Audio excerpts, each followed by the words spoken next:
Percorreu um longo trecho e percebia que nesse ponto a estrada já era bem larga. Pensava que seu primeiro dia de liberdade fora repleto de surpresas de todos os tipos.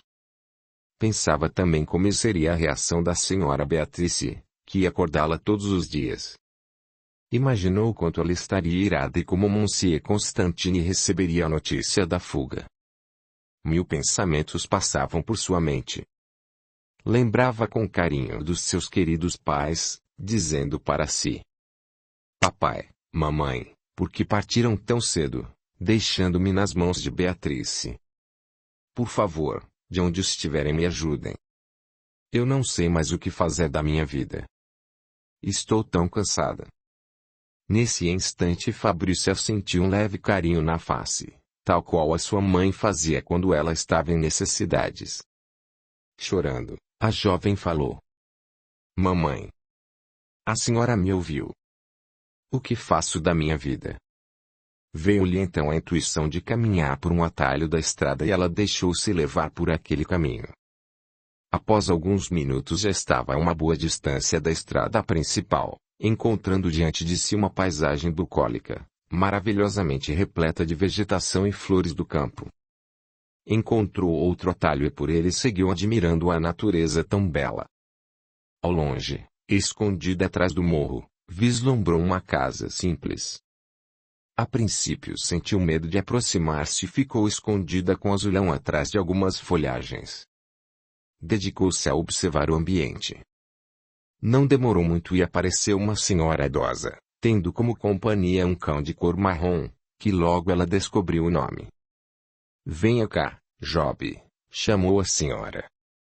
Interessante. Por que será que ele recebeu esse nome? Fabrícia pensava. Enquanto isso, Azulão comia a grama perto dela. Job notou a presença deles e instintivamente começou a latir. A velhinha perguntou: Há alguém aí? Fabrícia ficou com medo e continuou quieta. Mas não teve jeito. Job identificou sua localização, os alcançou e passou a latir insistentemente.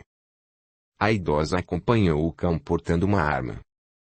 Era a forma de se proteger vivendo naquele lugar distante. Chegando perto de Fabrícia, teve piedade dela e falou: O que faço sozinha neste lugar? Por acaso está perdida? Imediata e apressadamente, Fabrícia contou-lhe sobre a sua vida, história que a idosa ouvia com a máxima atenção. Depois de muito pensar, a senhora falou: Pobre menina. Tão cedo perdeu os pais e foi morar com uma aproveitadora. Diga-me o nome dos seus pais. Ah! Esqueci de me apresentar. Sou Dona Ivone. Dona Ivone, o meu pai chamava-se Eduardo, e a minha mãe Estela. A mocinha percebeu que a velha senhora alterou o semblante.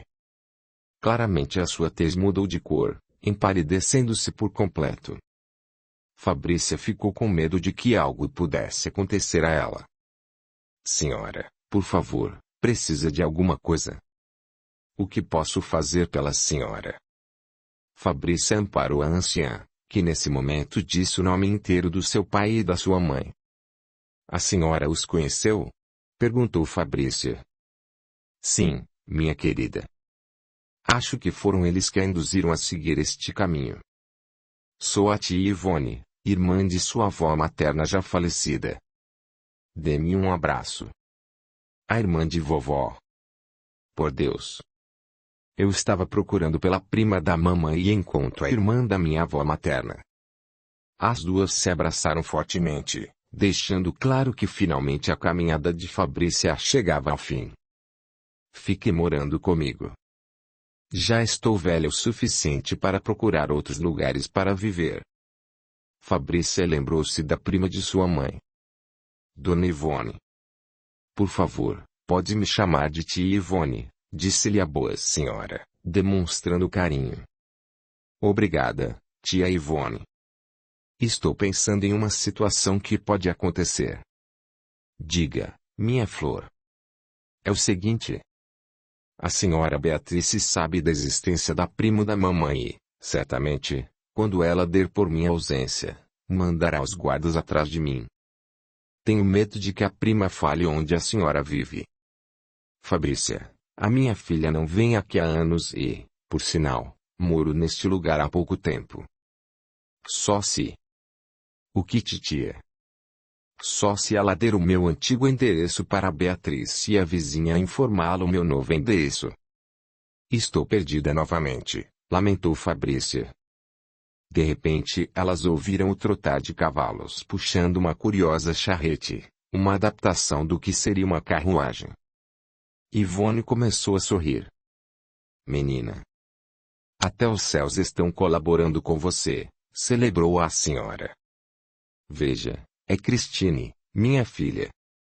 Justamente hoje ela veio me visitar. Venha conhecê-la. E o meu cavalo? Pode deixá-lo aí mesmo. Cuidado ao amarrar essa corda na árvore para que ele não fuja daí. Titia, vou tirar esta capa horrível que tanto usei no passado, disse Fabrícia, determinada. Faça isso mesmo, minha querida. Agora, vida nova. Ivone segurou as mãos de Fabrícia, que a ajudou a caminhar até perto da casa. Próximas à entrada da simples moradia, foi a vez de Fabrícia empalidecer. O que foi que lhe aconteceu? Indagou Ivone. Titia, veja. Cristine trouxe uma pessoa com ela. Se for alguém amando da família do meu noivo ou da senhora Beatrice, por favor, diga que não me viu. Está bem, é melhor que eu averigue primeiro. Se tudo estiver bem, venho buscá-la, planejou a boa senhora. Você tem razão, Cristine não veio sozinha. Volte imediatamente para o lugar onde estava e fique em segurança. Fabrícia acatou o pedido de tia Ivone, e ficou esperando, escondida. De onde estava pôde ver perfeitamente que a visitante gesticulava e conversava com uma pessoa que ela conhecia. Justamente o guarda em quem a senhora Beatrice mais confiava.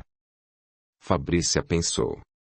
Como a senhora Beatrice me localizou tão rápido? Eu nem sequer cheguei ao meu destino e eles já estão atrás de mim. Tia Ivone chegou a casa com algumas ervas para fazer chá nas mãos e encontrou a filha conversando com um guarda. Ao vê-la, a filha exclamou. Mamãe! Que preocupação a senhora me deu! Cheguei e não a vi. Por onde andava? Como vê, fui colher ervas para fazer os meus chás. Que bons ventos a trazem aqui! Quem é esse senhor? Vamos entrar um pouco, disse-lhe a filha. Enquanto faz o seu chá, eu lhe conto o que aconteceu. Até parece brincadeira que isso tenha acontecido. Audiolivro realizado pelo canal Surya Chand Audiobook. Ivone os acolheu em casa e começou a preparar o chá. Conte-me o que aconteceu. Estou curiosa para saber, apressou-se Ivone a iniciar a conversa. Mamãe, lembra da prima Estela? Sim, e daí? Ela já morreu há tanto tempo. Coitada. Que Deus a tenha. É isso mesmo, mamãe. Só que ela deixou uma filha para a senhora Beatrice cuidar e ser tutora dos bens que a menina herdaria, explicou-lhe Cristine. Tudo isso para mim é um tanto confuso. Como a sua prima Estela confiou a filha a uma pessoa estranha? Nós somos da família dela. Coitada dessa menina. É verdade. O que aconteceu é que essa menina cresceu e já é uma mocinha em idade de se casar. Cristine narrou parte da mesma história que Fabrícia lhe havia contado e outra parte que a senhora Beatrice havia instruído o guarda para dizer aos parentes. Então, mamãe, a história é essa, concluiu a filha. A senhora Beatrice preparou a menina de Estela para casar-se com o filho do senhor mais rico da região. Mas a desnaturada fugiu ontem no início da noite. Como Beatrice sabe se ela fugiu de madrugada ou no início da noite? Porque ela não fez nada para impedir. É o seguinte, minha senhora, interrompeu o guarda. Quando fui me deitar, percebi que estava faltando um cavalo no lugar onde costumeiramente os deixamos. Eles ficam próximos ao local onde ficamos para que os utilizemos assim que necessário. Achei melhor comunicar a falta do cavalo e fui perguntar a Dona Beatriz se alguém havia saído com o cavalo. Após algumas deduções, percebemos que era a menina Fabrícia que havia fugido no meio da chuva torrencial. Agora, sim, estou entendendo essa história toda, disse Ivone. E o pai do noivo dela já sabe disso? Ainda não.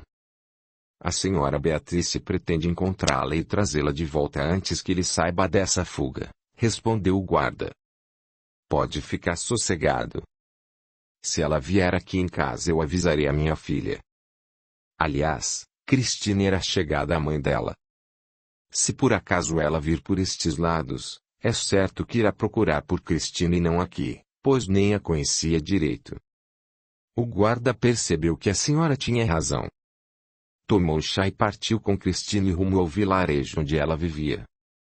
Antes de partir, porém, Cristina fez mais recomendações à sua mãe para que se cuidasse e para avisá-la caso Fabrício aparecesse por lá. Não se preocupe comigo, minha filha.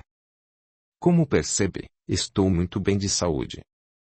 Cristina sorriu e partiu com o guarda. Ele não contara que havia visto a moça fugir. Tinha medo que a culpa pudesse cair sobre a sua cabeça. E, além do que, o guarda não esperava que Fabrícia pudesse estar tão longe, temendo pela vida da coitada, que não tinha dinheiro algum, nem rumo certo. O guarda havia sido relapso em sua função. Ele sabia disso. Ao mesmo tempo, acreditava que Fabrícia pudesse procurar instalar-se na casa de pessoas conhecidas. Não queria que a jovem donzela continuasse a sofrer as pressões de Beatriz, tampouco obrigada a um casamento repleto de tantos problemas pessoais. Se por um lado tinha de cumprir as suas obrigações, por outro torcia para que Fabrícia encontrasse um lugar para viver onde realmente fosse feliz. O guarda estava mais aliviado porque sabia que Azulão era um cavalo forte e poderia ajudar Fabrícia a percorrer longos caminhos sem se cansar. Ele pedia a Deus que ajudasse e olhasse pelos seus caminhos, que ela encontrasse alguma alma bondosa que cuidasse dela com verdadeiro amor e não apenas por interesse a tudo que os seus pais deixaram. O guarda estava pensativo e, ao seu lado, Cristine percebeu que lhe alimentava certa preocupação com o desaparecimento da moça. Tenório, não há muitos lugares onde procurar por Fabrícia. Desculpe-me se a sua busca foi frutífera. Quem sabe a menina fugiu para a direção oposta a esta? Pode ser que sim. Creio que, onde ela estiver, estará mais feliz do que enquanto vivia naquele castelo cheio de luxo, refletiu o guarda. Apesar de toda aquela riqueza, vivia como uma prisioneira da senhora Beatriz. Cristine olhou atônita. Por que não contou logo que Beatriz a conduziria ao altar contra a vontade dela? Eu não poderia dizer-lhe isto antes porque precisava encontrá-la para levá-la de volta, explicou Tenório.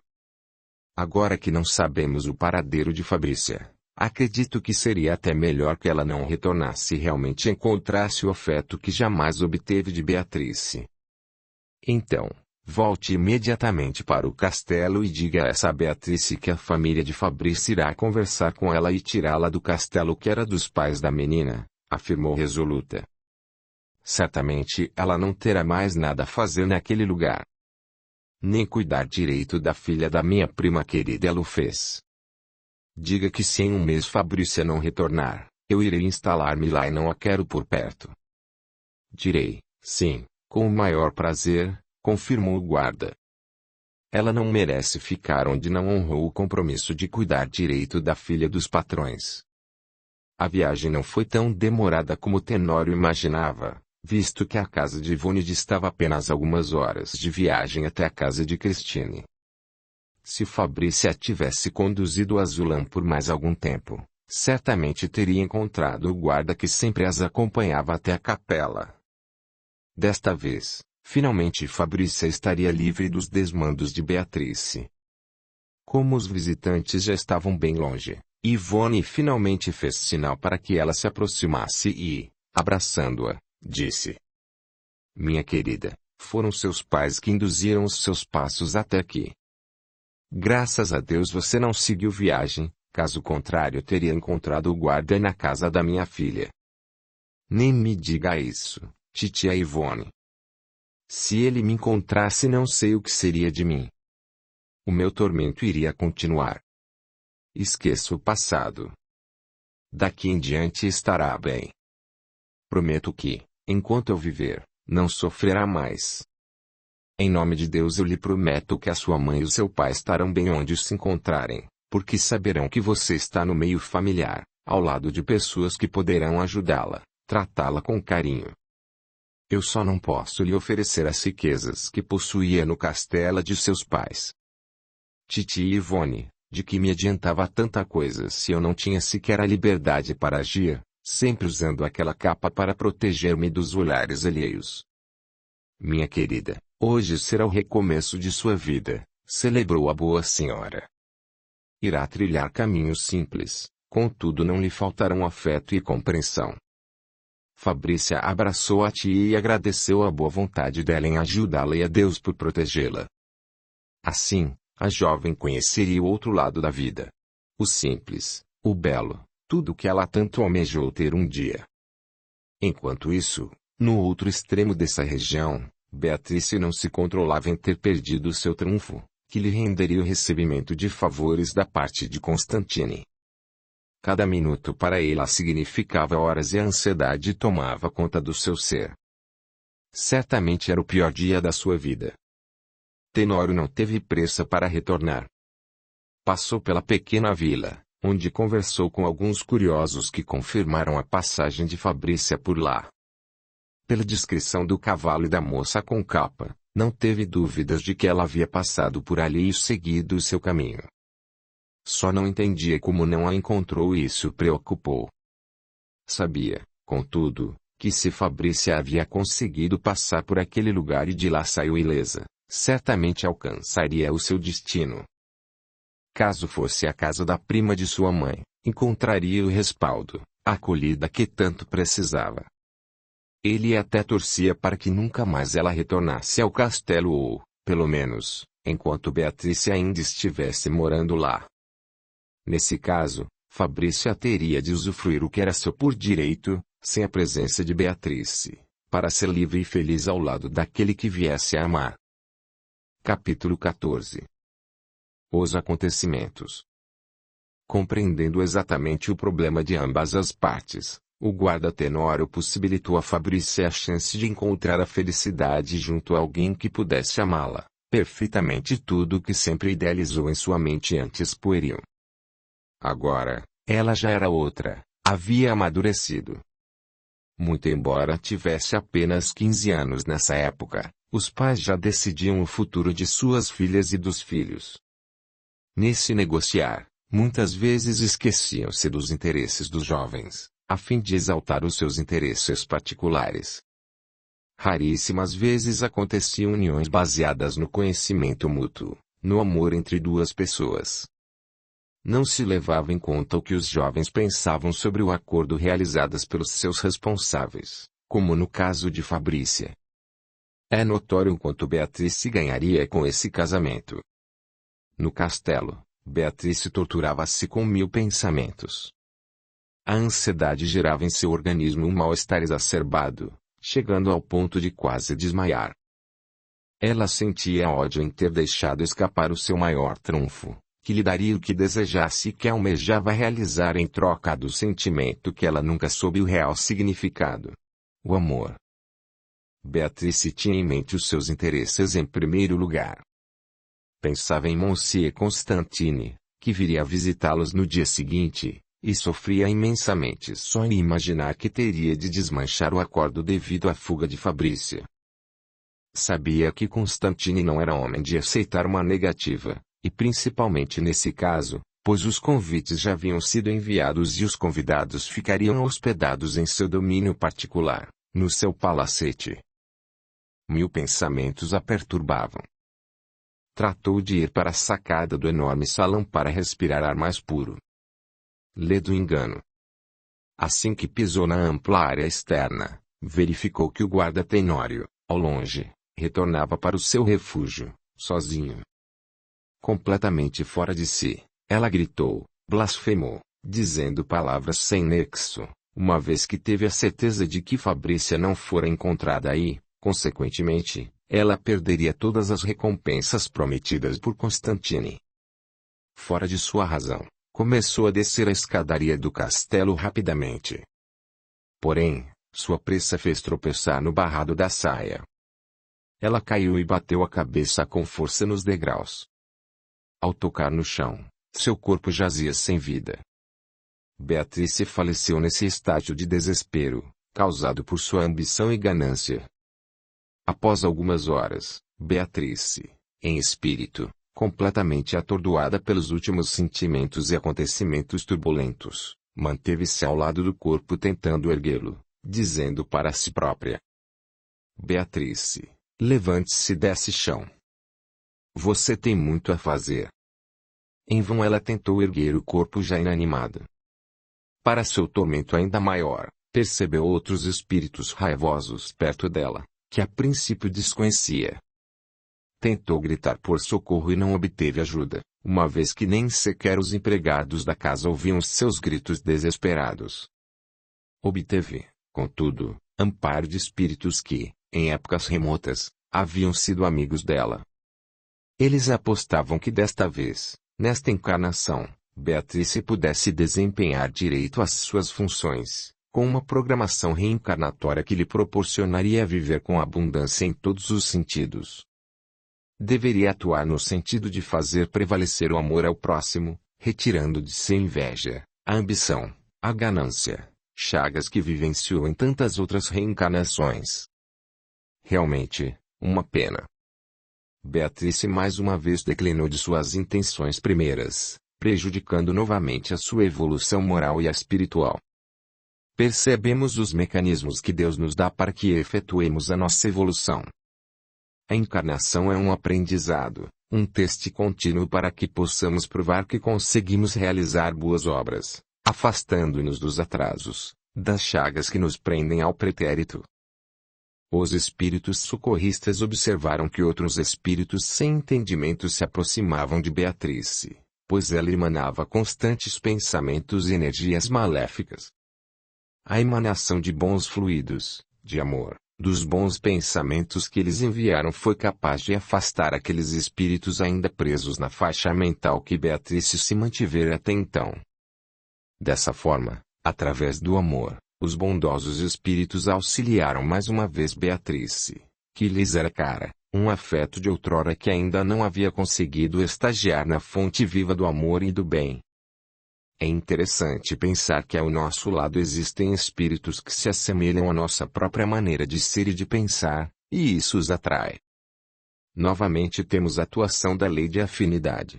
Os bons atraem para si os bons, os maus atraem para si os maus. Após longo período, Beatrice finalmente foi acolhida pelos ceareiros do alto, do bem, a fim de que pudesse receber o devido tratamento espiritual no plano do qual fazia jus e recuperar a consciência completa. Mas isso ainda levaria muito tempo. O restabelecimento depende especificamente da aceitação ou não do espírito em querer realizar esse proceder no plano maior.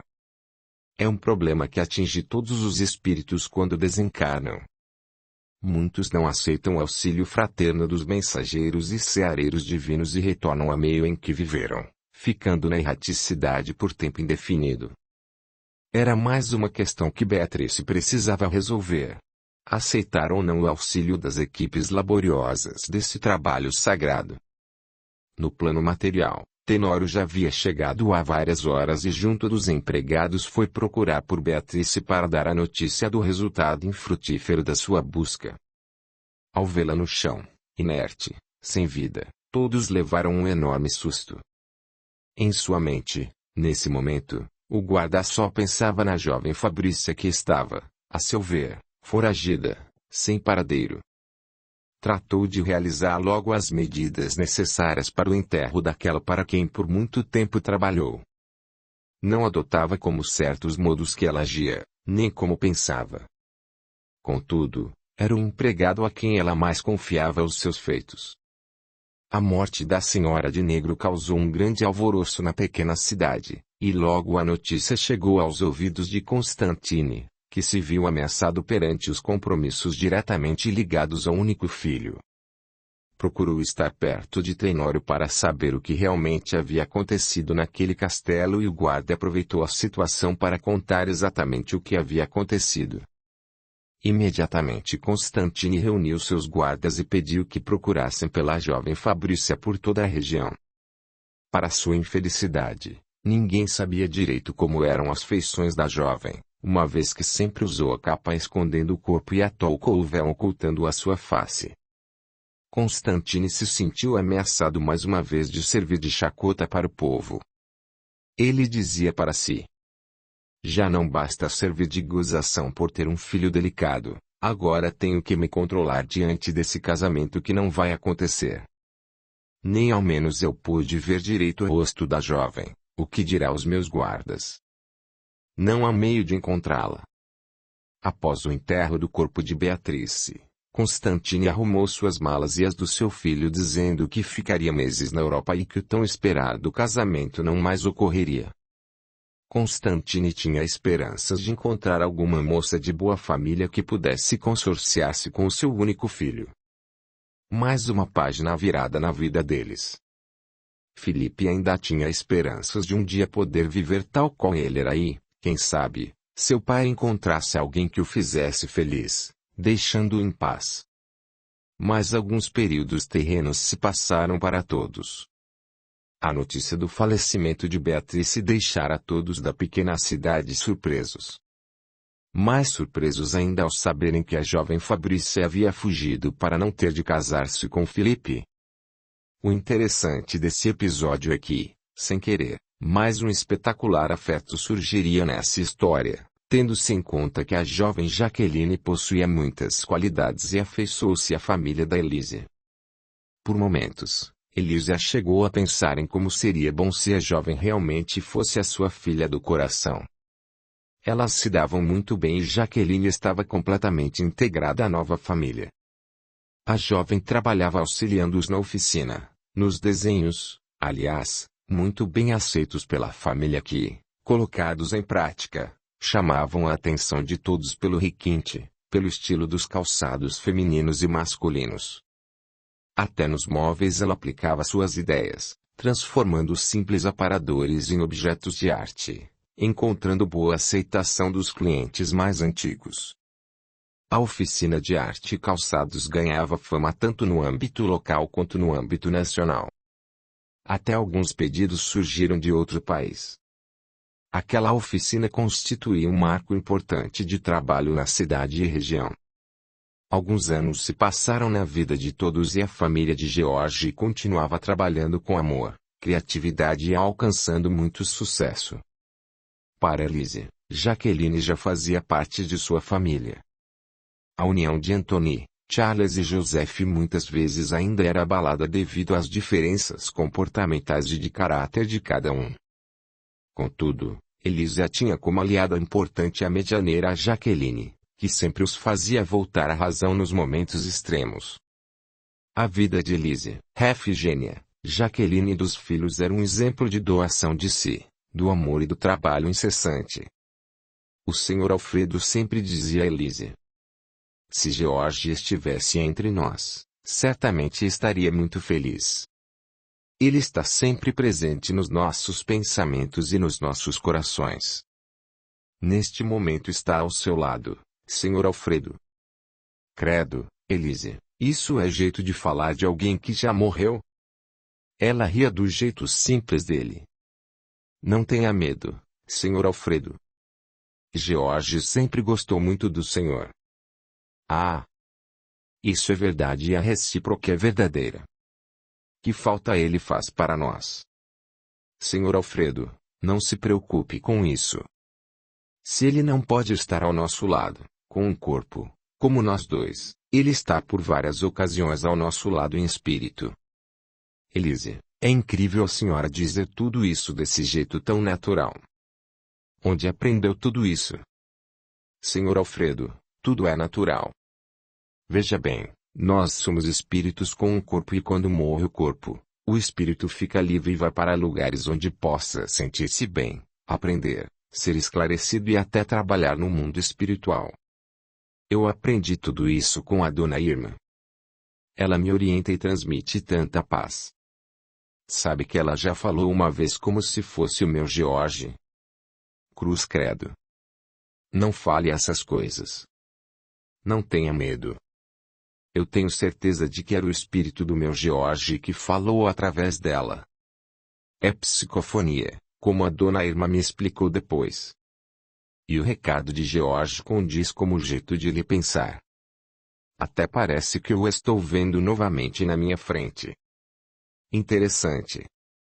Muito interessante essa conversa de espírito, disse Alfredo, tentando disfarçar o medo que a palavra lhe causava. Bem, agora vou cuidar do meu serviço, senão já viu. É melhor mesmo que vá trabalhar, senão. Disse Elise, rindo bastante. Cada qual se dirigiu ao seu trabalho pensando em como seria bom se George pudesse retornar como antes e estivesse ao lado deles. A mediunidade de Elise a vez ou outra se manifestava dentro das reuniões e estudos na casa de Dona Irma. Ela nada dizia, nem aos seus, porque os filhos eram reservados quanto a esse assunto tão belo. Somente Jaqueline a acompanhava nessas reuniões, com quem ficava horas discutindo os assuntos relacionados ao espiritismo. Elas comentavam sobre a bondade divina em nos permitir vivenciar plenamente os nossos papéis terrenos como um meio de evolução e aprendizado para o próprio espírito e, além disso, poder auxiliar outros espíritos que ainda não possuíam esclarecimentos nas reuniões ocorridas na casa da Dona Irma. Irma dizia que ali era um posto de socorro para muitos espíritos sedentos de auxílio e fixou a residência, o seu lar, em outra casa próxima a esse posto de socorro espiritual. Quanta evolução Elísia conseguia realizar em sua vida, de alcance maior, infinito, através do seu dom da mediunidade. Longe dali, na casa de Ivone, Fabrícia ficou sabendo tempos depois do ocorrido com a senhora Beatrice. Naquela casa não tão humilde encontrou o amor e a compreensão que tanto necessitava. Fabrícia não sentia vontade de retornar ao castelo de sua família e sempre dizia: naquele castelo conheci meus melhores e piores dias. Eu não sinto vontade de retornar àquele lugar. Minha querida, você precisa com urgência cuidar do patrimônio que os seus pais deixaram para você, procurava alertá-la Ivone. Tia Ivone, eu sei que Teodoro é uma pessoa boa e cuidará de tudo assim como tem feito todos esses anos. Desde que ele descobriu meu paradeiro, vem visitar-nos e colocar-me a par das notícias. Além do mais. Fabrícia relutou por um instante. Complete a frase, minha querida. Além do mais, eu não quero deixá-la sozinha neste lugar tão ermo. Fabrícia pensou por um momento e continuou. Tia Ivone, posso pedir uma coisa? Pode, se eu puder ajudar. O que é? Se eu preciso cuidar dos bens deixados por papai e não quero deixá-la sozinha, o que acha de vir morar comigo? Sei que eles também ficariam felizes. A boa senhora olhou-a com ternura, passou a mão em seus fios de cabelos dourados e disse: minha querida, agradeço o seu convite e a sua dedicação por mim, disse Ivone, carinhosamente. Se você for embora sentirei tanto a falta da sua companhia. Eu também, titia. Sentirei muito a falta de sua companhia. Por favor, ajude-me a tomar conta do que os meus pais deixaram, suplicou Fabrícia. Ivone sorriu para ele e conduziu a resposta dentro do que a jovem esperava. Fabrícia, me dê alguns dias. Preciso me organizar para realizar esta mudança. Então, a senhora aceitou o meu convite. O que vou fazer sem você por perto, minha querida? É claro que não a deixarei só. Você já sofreu demais nas mãos daqueles usurpadores, enganadores. Está bem, titia. Eu a ajudarei no que for preciso. Leve pouca coisa porque lá temos o que precisamos. Sei disso, minha flor. O que não tem no seu castelo é exatamente isto. Ivone apontou a plantação rica em ervas com as quais realizava os seus chás medicinais, a horta com os vegetais que adorava fazer as suas deliciosas receitas. Entendi o que quis dizer, titia. Fique à vontade para fazer as suas mudinhas. Eu vou ajudá-la. As duas ficaram felizes arrumando as mudas, sem perceber que o tempo havia passado depressa demais. Já estava anoitecendo quando ouviram o trotar de alguns cavalos, que pararam perto da casa. Ivone olhou pela janela entreaberta e suspirou aliviada. Ainda bem que é Tenório. Mais uma vez ele veio nos informar sobre os acontecimentos do castelo. Titia. Eis a nossa oportunidade. Vamos retornar com ele, entusiasmou-se Fabrícia. Você tem razão, minha querida. Tenório aproximou da casa e bateu palmas. Logo Ivone e Fabrícia foram recebê-lo. Que bons ventos o trazem até aqui, amigo. Desculpe-me, dona Ivone. Sei que esta não é a hora mais apropriada para visitar a casa das pessoas. Só vim porque preciso comentar algo que aconteceu. A boa senhora fez com que ele entrasse e se sentasse na cadeira da pequenina cozinha, dizendo-lhe: Pronto, agora pode dizer a que veio, Tenório. É o seguinte, cara Fabrícia. Monsieur Constantine apareceu no castelo querendo cobrar as dívidas da senhora Beatrice, e como ele está pretendendo casar-se novamente, quer dar aquele castelo para o filho Felipe. Acredita que ele me ameaçou caso eu não o deixasse entrar nos domínios do seu castelo? E o que você fez? Interrogou a boa senhora. Dona Ivone, simplesmente disse que não abriria as portas, pois a dona daquela propriedade estaria de volta em breve. E o que lhe respondeu? Perguntou Fabrícia. Disse que você deve honrar o compromisso com o filho dele. Jamais isso acontecerá, sentenciou Ivone. Fabrícia, eu e Tenório a defenderemos dele. Você não tem compromisso com ninguém. O compromisso foi estabelecido por Beatrice, e como ela está morta, o que ela falou ou fez não tem mais valor. Foi justamente isso que eu disse a ele, comentou o guarda. E o que lhe respondeu? Insistiu Ivone.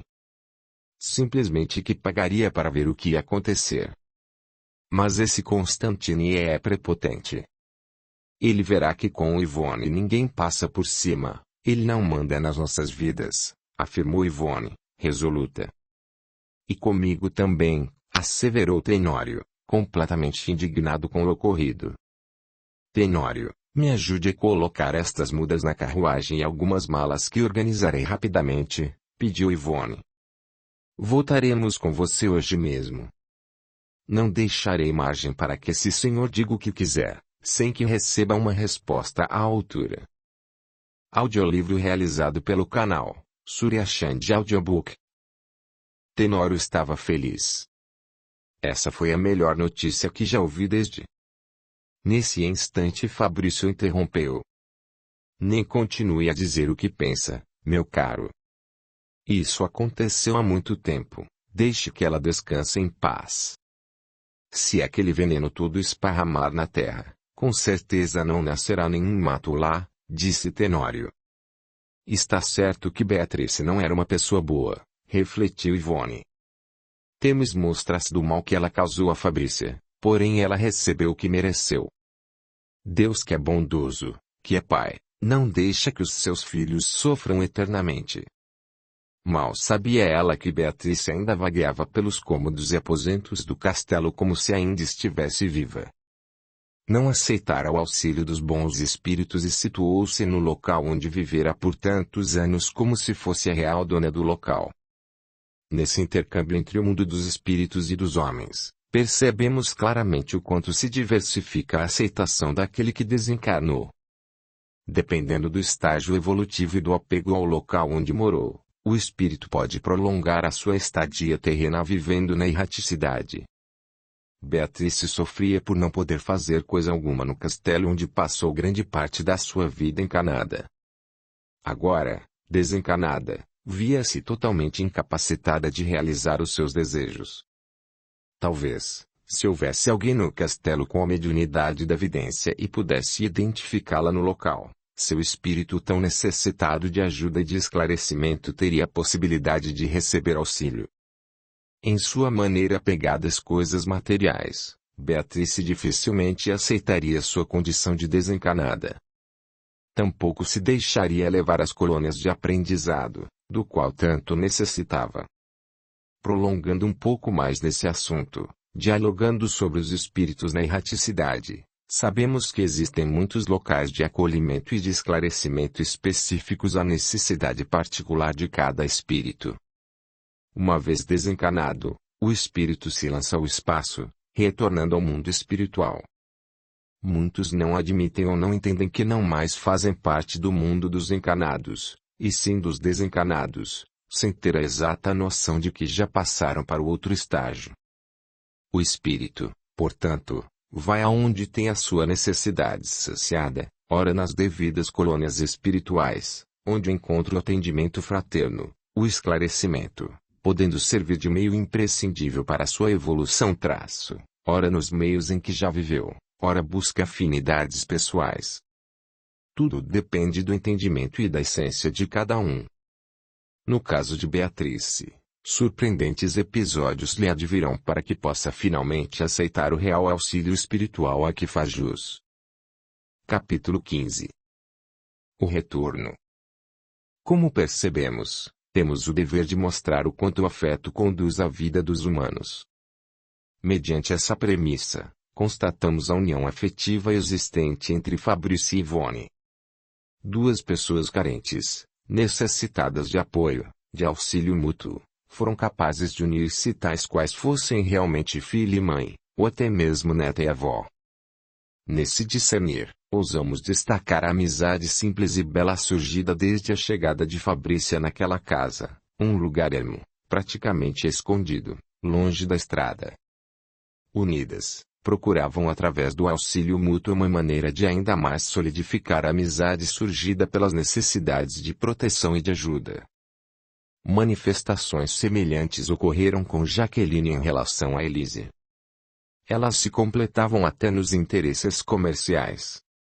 Em contraponto, observamos Gregória lançar os seus últimos níqueis na conquista de alguém que pudesse dar-lhe o luxo e a riqueza, deixando-se de submeter-se ao esforço árduo do labor diário. Constantemente ela procurava colocar-se em evidência nos altos círculos sociais, realizando também uma curta viagem ao local mais frequentado por aqueles que poderiam fornecer-lhe o modo de vida que considerava mais apropriado para si. Empreendeu, assim, os seus últimos recursos em busca do parceiro ideal que pudesse dar-lhe o que tanto ambicionava. Em uma dessas viagens, houve o encontro com Constantine. Gregória, sempre elegantemente trajada, chamou a atenção dele, conquistando um lugar no seu coração.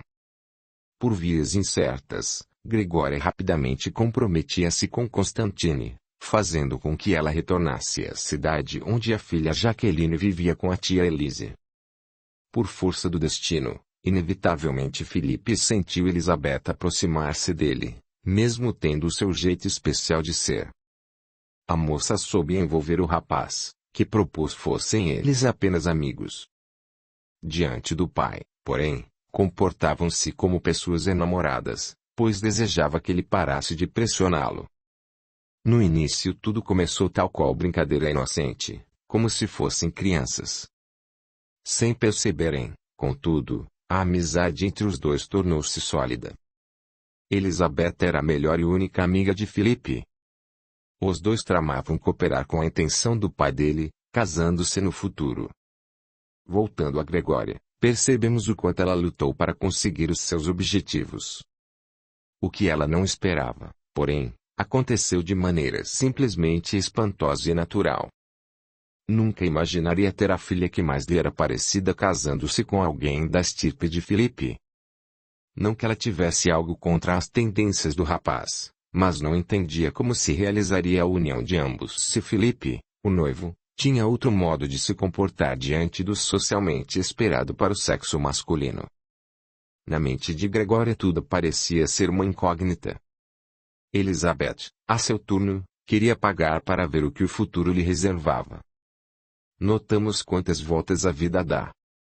E nessas voltas, tudo pode acontecer.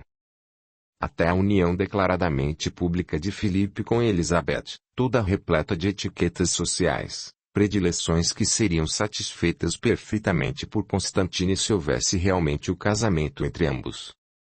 Era desejo do poderoso senhor apossar-se do castelo pertencente à família de Fabrícia e que, por direito, era dela, para que o filho fosse lá morar com Elizabeth. A maneira de pressionar Fabrícia foi o único meio que encontrou de poder tomar posse do castelo, pois, ao seu ver, Fabrícia nunca mais apareceria para reclamar o que os pais haviam lhe deixado. Como ele se enganou. Certa noite, Teodoro trouxe consigo a anciã Ivone, a verdadeira herdeira do castelo, Fabrícia. Chegaram ao castelo ao amanhecer de um novo dia.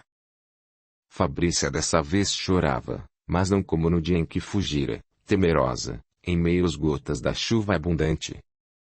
Entendia agora que aquele era o seu lugar e que nunca teria fugido se não fosse a situação criada por Beatrice. Lamentou a morte trágica dela e sentiu imensa pena por ela ter feito de sua vida uma escolha errada. Titia, sabe que eu estava pensando em Beatrice neste momento? Refletiu Fabrícia. Minha querida, deixe que Deus se encarregue do espírito dela. Ela terá o que mereceu, ponderou Ivone. Titia, mesmo tendo sofrido nas mãos dela, pode acreditar, eu não sinto raiva. Apenas tenho dentro de mim um sentimento de dó por tudo o que fez de sua vida e da minha. Acho que fomos duas pessoas que sofremos muito, cada uma por seus motivos e situações nada confortáveis. Minha querida, eu não me enganei quanto ao seu caráter. Você é rica de valores morais. Os seus pais a ensinaram o correto. Não se deve guardar mágoa de ninguém, sabe por quê? Sim, titia, fale. Fabrícia, precisamos ter o coração puro, a mente livre de maus pensamentos, aconselhou Ivone. Deixe tudo nas mãos de Deus. Ele sabe o que faz e o que é melhor para cada uma de nós. Percebe que colhemos os frutos das sementes lançadas ao léu. Cedo ou tarde, nesta ou na outra vida, certamente prestaremos contas dos nossos atos. É verdade, titia. Sabemos que a retaliação não é uma boa medida, pois cabe a cada um pagar pelos feitos de uma forma ou de outra. Sempre quitaremos as nossas faltas. Essa é a verdade. Agora, como será executada essa reparação só depende dos desígnios do Pai Celeste. Tenório ouvia a conversa das duas e opinou. Sabe, dona Ivone, a senhora está correta. A gente paga pelo que faz, uma hora ou outra. O certo é que ninguém escapa da justiça divina. Nas leis humanas até percebemos falhas terríveis, porém a justiça de Deus não falha, completou Ivone. Fabrício ouvia os dois conversando e percebeu que Tenório havia passado primeiramente pelo portão dos fundos daquele imenso castelo. Estranhando sua atitude, perguntou. Tenório, por que não nos deixou na porta de entrada? Fabrícia, medidas de precaução, apenas isso, disse o guarda. Fechei a entrada principal e as laterais também, porque Constantine pretendia colocar pessoas para ficar na posição de guardiões deste castelo. Agora entendi a sua preocupação. É melhor que adentrem o castelo pelos fundos e se encaminhem para dentro pela passagem dos empregados. Tenho medo do que ele possa querer fazer aqui. Ivone, que os ouvia, percebeu a cautela de Tenório e que havia fundamento em sua precaução. Entraram, assim, pelo mesmo caminho que normalmente Tenório costumava utilizar. Depois de descarregadas as bagagens, ele as conduziu para dentro do castelo. Meu Deus! Quanta poeira existe neste lugar, admirou-se Ivone. É preciso com urgência fazer uma boa limpeza nestes cômodos e aposentos. A cada cômodo que entrava ela abria as janelas e deixava o ar da manhã penetrar, dando uma suave sensação de alegria naquele lugar abandonado. Fabrício acompanhava a tia-avó e pensava: tudo está conforme deixei. Até os retratos dos meus pais ainda estão colocados nos mesmos lugares. Que saudade deles! Eles se foram quando eu ainda era tão pequena. Parada diante dos quadros, Fabrícia sentiu por momentos uma imensa vontade de chorar. Tocada pela emoção da moça, Ivone fez uma prece em voz alta endereçada a eles. Fabrício e Tenório acompanharam as palavras guardadas no fundo do coração, que misturadas ao sentimento de gratidão, davam-lhes incrível sensação de paz. Eles não perceberam, porém Beatriz estava entre eles e a prece a deixou triste. Momentaneamente, ela arrependeu-se de ter traído as pessoas que confiaram em suas mãos os cuidados de uma. Beatriz deveria cuidar de Fabrício e administrar seu patrimônio até que ela tivesse a maioridade, época em que perderia os seus direitos de tutora, de acordo com o combinado. Beatriz olhava a tela pintada com o rosto dos pais de Fabrícia, a princípio de soslaio. Não sentia coragem de enfrentar o olhar severo do pai da jovem. Na realidade, ele resplandecia alegria e paz, porém, para o espírito dela, parecia-lhe ser cruel diante dos seus feitos. Beatriz, agora no plano espiritual, admirava-se por nunca ter percebido a tela com essa dimensão antes. Enquanto isso acompanhava a visita da senhora idosa com curiosidade. O que essa anciã está fazendo no meu castelo? Dizia para si. Fabrícia, tudo bem, encontrou o caminho de volta, mas e essa senhora? Enquanto Tenório providenciava os melhores cômodos da casa para que Ivone ficasse ao lado do aposento de Fabrícia, Beatriz não se conformava em tê-las no seu castelo. Quando o guarda mostrou o aposento a Fabrícia, a moça começou a chorar. Parada na porta do quarto, fechou-a novamente. Não. Eu jamais pretendo ficar neste aposento, sentenciou Fabrícia. Beatriz me trancava aqui e me fazia prisioneira. Quantas recordações tristes eu tenho desse lugar. Ivone a abraçou dizendo: veja, minha querida. No meu aposento há 2 camas de solteiro. Como bem sabe, em casa não também era assim. O que acha de continuarmos a dormir no mesmo quarto? Jura que eu posso ficar com a senhora? É claro que sim. Depois de tantos anos compartilhando o espaço, acredito que não conseguirei dormir sossegada sabendo que existem tantos aposentos neste corredor. Tenório riu da observação feita por Ivone e falou: senhora Ivone, fique tranquila com tudo isto. Temos pessoas de confiança que farão a limpeza e a arrumação do castelo. Eu muito lhe agradecerei porque na minha idade não sei se conseguiria dar um bom jeito em tudo isto.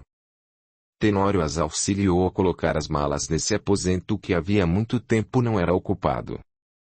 Desde o período que a dona Beatriz se foi, nunca mais abrimos as portas e as janelas deste castelo, comentou Tenório. E pensar que Beatriz gostava tanto de ficar aqui. De olhar pela ampla janela e ver a bela paisagem desta cidade. Fabrícia abriu a janela e percebeu o quanto a cidade havia mudado. Nossa! Até parece que foi ontem que eu saí daqui, admirou-se. Como é bom respirar o ar puro. Olhando com mais afinco, notou uma construção enorme ao lado da oficina de George. Tenório, me diga, que construção é aquela? E apontou em direção à oficina. Fabrícia, aquela construção enorme pertence a Dona Elísia e aos filhos dela. Eles ampliaram as oficinas porque as vendas aumentaram muito desde a vinda da sobrinha Jaqueline, que também trabalha lá. Olha que ela tem bom gosto. Tudo que ela desenha eles fazem.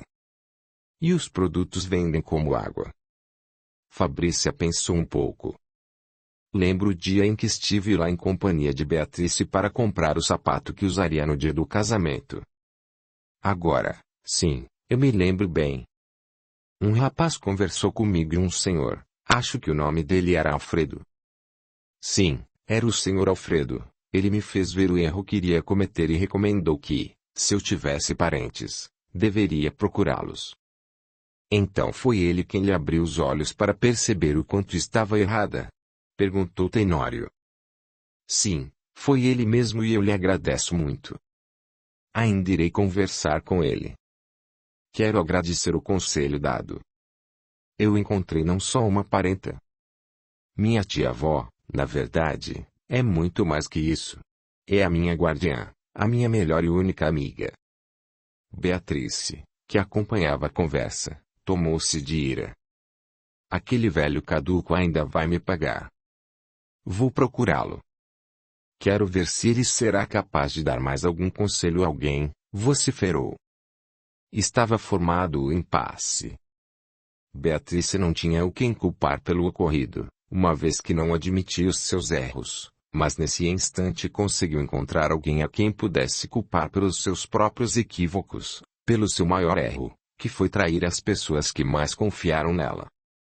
Esclarecemos que os indivíduos carregam as impressões dos feitos no espírito.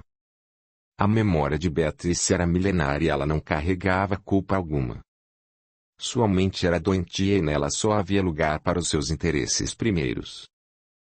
Fabrícia ficou pensando naquele moço de belos olhos negros e se indagava. Será que ele já se casou? Na sua cabecinha apenas havia lugar para o pensamento relativo ao jovem que conhecera em circunstância um tanto sofrida e obscura de sua vida. Ivone percebeu o olhar sonhador da jovem. Por acaso a menina lembrou-se de alguém importante. Fabrícia levou um susto enorme confirmando que a boa senhora havia perguntado. Bem, eu não sei. Apenas sei que o vi uma única vez na oficina e muitas vezes na capela. Está bem, minha querida, respondeu a senhora, rindo. Terá muitas oportunidades para revê-lo. É verdade. Tenório pediu licença às 2 e prometeu voltar trazendo algumas pessoas para realizar a limpeza necessária naquela enorme construção. Depois de algum tempo quietas, preferiram administrar esse tempo com pensamentos que traziam lembranças. Para algumas pessoas o fato de relembrar traz alegrias ou até tristezas. Fabrícia vivenciava ambas as situações. Abriram o armário e perceberam que ali havia roupas dependuradas. Algumas eram novas, outras de pouquíssimo uso. Ao retirá-las do armário, Ivone percebeu o bom gosto de quem as havia adquirido. Por momentos experimentou perto dela uma sensação incrível, como nunca havia percebido antes. Minha querida, quem era a dona destas roupas? Fabrícia olhou-a com carinho. Titia, estas roupas só podem ter pertencido à mamãe. Esquisito eu saber que aqui era o quarto que Beatrice guardava as roupas da mamãe. Isso não combina com o jeito dela. Ela sempre usava todas as roupas que mandava fazer. Ivone tentou remediar a situação. Quem sabe elas guardava aqui com medo de que alguém pudesse surrupiá-las. Pode ser que ela quisesse tomar conta ou, de alguma maneira, protegê-las. Fabrícia separou as roupas de pouco uso e decidiu guardá-las num baú colocado perto da janela. Ivone ajudava-o ao abrir o baú e se espantou ao ver tanta coisa guardada. Havia muitos embrulhos colocados lá, alguns grandes, outros pequenos, todos num papel de cor parda. O que temos neste baú, titia? Imediatamente Ivone deixou as roupas sobre a cama e ajudou a jovem a retirar os objetos que, mais tarde, faria questão de descobrir o que eram. Mais mistérios. A quem pertencia este quarto? Quero dizer, quem utilizava este aposento? Cogitava Ivone. Para falar a verdade, aqui ficavam os hóspedes e no quarto seguinte ficava Beatrice, esclareceu Fabrícia. Quem poderia ter guardado tanta coisa neste baú? É o que vamos descobrir, titia. Tenório as interrompeu. Ele trazia de volta as fiéis colaboradoras do castelo para trabalhar com elas. Com alegria, Fabrícia as abraçou e as apresentou a Ivone, que nesse momento percebeu que uma delas tinha algo suspeito, mas ela ainda não podia dizer ao certo o que era. As duas foram colaboradoras solícitas e perguntaram o que deveriam fazer para melhor ajudá-las. Ivone se interpôs dizendo: Minhas queridas, em primeiro lugar abram todas as janelas deste castelo, limpem tudo, tirem a poeira acumulada de todos esses anos. As colaboradoras aqueceram ao pedido e se retiraram. Fabrícia mostrava certo ar de preocupação. Titia, é impressão minha ou a senhora achou algo estranho naquela empregada? Perguntou, desconfiada. Ela era a empregada de confiança de Beatrice. Ivone pensou um pouco. Aquela jovem está usando um medalhão que a minha irmã usava. Certamente não haverá dois medalhões iguais neste mundo porque o Ourives morreu há muito tempo, concluiu Ivone. Com certeza esse medalhão ficou com a sua mãe e Beatrice deu a ela por alguma razão que desconhecemos. Beatrice, que presenciava tudo, sentiu-se mal. Ela nunca cogitara que Esmeralda poderia estar usando o medalhão que pegou para si. Ambiciosa, Beatrice sempre invejou aquele medalhão e por isso retirou-o da caixa de joias, que pertencia justamente à mãe de Fabrícia. Esmeralda vai me pagar muito caro por isso. Como e quando ela pode ter pegado de mim, se tenho tomado conta de tudo desde aquele dia do tombo? Perguntava-se Beatrice, em latente perturbação. A senhora de negro não se conformava com aquela situação. Ser enganada era tudo quanto mais odiava naquela vida. Nesse momento, Tenório retornou acompanhado de uma boa cozinheira.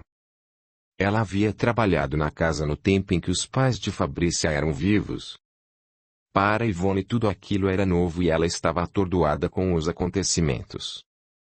Notando sua agitação, Tenório perguntou se ela precisava de alguma coisa aí. Para o seu espanto, Ivone revelou que percebera. Nem acredito que isso seja verdade. Esmeralda é uma pessoa de extrema confiança. Acho impossível que ela tenha roubado o medalhão de sua mãe, Fabrícia. Por favor, Tenório, seja discreto quanto a isso. Só há um meio de sabermos o que aconteceu. Traga a moça aqui. Eu preciso saber como ela adquiriu aquela joia de família. Sim, senhora, serei discreto, anuiu o guarda. Tenório saiu do aposento e em poucos minutos retornava com Esmeralda. A senhora quer falar comigo? Perguntou a empregada. Sim. Por favor, sente-se, pois acredito que a nossa conversa será longa, disse Ivone, calmamente. Esmeralda sentou-se na cama ao lado de Fabrícia. Ivone e Tenório ficaram na frente dela. O que aconteceu? Fiz algo de errado, disse Esmeralda, admirada. Minha querida, eu a conheci hoje. Sabe que gostei do medalhão de ouro que está usando. A moça segurou o medalhão nas mãos e chorando falou. Este medalhão me traz grandes recordações. Ivone preocupou-se com o destino da conversa. Por favor, explique-se melhor. É o seguinte, dona Ivone. O meu avô querido era muito importante para mim. Ele morreu tragicamente em seu local de trabalho. Era ourives e trabalhava muito bem fazendo lindos medalhões e anéis para as pessoas da sociedade. Continue a falar, Esmeralda. Eu ainda era muito pequena quando vi um casal muito bem vestido encomendar um medalhão para o vovô. Como era esse casal? Interrogou Ivone. Lembro-me que a senhora era obesa, usava chapéu, um belo vestido, luvas. Ele usava terno e nas calças usava suspensórios, tiras de tecido bem fortes para sustentar as calças naquele corpo de estrutura grande. Ah! Tinha chapéu também e bigodões, descrevia Esmeralda, atenta aos detalhes. Ivone ouvia com atenção. Quando vi o desenho que a dama entregou ao vovô, fiquei apaixonada. Eu pedi-lhe que fizesse um igualzinho para mim. Sabe que ele me deu de presente de Natal esse medalhão? Dá para imaginar a minha alegria, não é? Narrava Esmeralda, com brilho nos olhos. Pena que alguns meses depois o encontraram morto no seu local de trabalho. Para mim foi uma tristeza profunda. Prometi que nunca mais tiraria o medalhão do meu pescoço. É uma maneira de lembrar do vovô e de tudo de belo que representou para mim e para a nossa família. Yvonne ficou emocionada com o relato. Saiba que eu conheci o seu avô e aquele casal que descreveu eram a minha irmã e o marido, os avós da Fabrícia, contou Yvonne. Ela tinha um medalhão idêntico ao seu e que depois de muito tempo, antes de morrer, deu à mãe da Fabrícia. No medalhão dela havia umas inscrições. No meu também, olhe. Disse Esmeralda, mostrando a joia. E segurando-a nas mãos, a empregada leu o que estava escrito. Para minha neta Esmeralda com amor. Yvonne sorriu. Realmente o seu avô gostava muito de você. No medalhão da minha irmã, meu cunhado mandou escrever. A, amor eterno. B, a letra A significava Aurora e a letra B significava Benedito. É incrível. Eu acabei de dizer que não havia dois medalhões iguais e você me provou que o seu avô foi capaz de fazer outro igualzinho para sua neta querida. Desculpe minhas desconfianças, Esmeralda. Por momentos cheguei a pensar que... Eu entendo, senhora Yvonne, interrompeu Esmeralda, consentindo. Pois tem todos os motivos para desconfiar. Bem, não me leve a mal, procurou justificar-se Yvonne. Agora pode retornar ao seu serviço. Obrigada, senhora. Cuide bem dessa joia, recomendou a patroa. Ela deve representar muito para você. É verdade. Esmeralda se retirou segurando o medalhão. Em seu pensamento só havia motivos de agradecimento ao querido avô que tanto lhe amou. No quarto todos estavam aliviados. Além dos encarnados, que tentavam entender a situação desagradável criada pela desconfiança, entre os desencarnados Beatrice também se sentia feliz por reconhecer que Esmeralda não adquirira o seu medalhão, que permanecia muito bem escondido naquele mesmo quarto. Ela fazia questão de ficar a postos para impedir que alguém descobrisse o seu esconderijo secreto.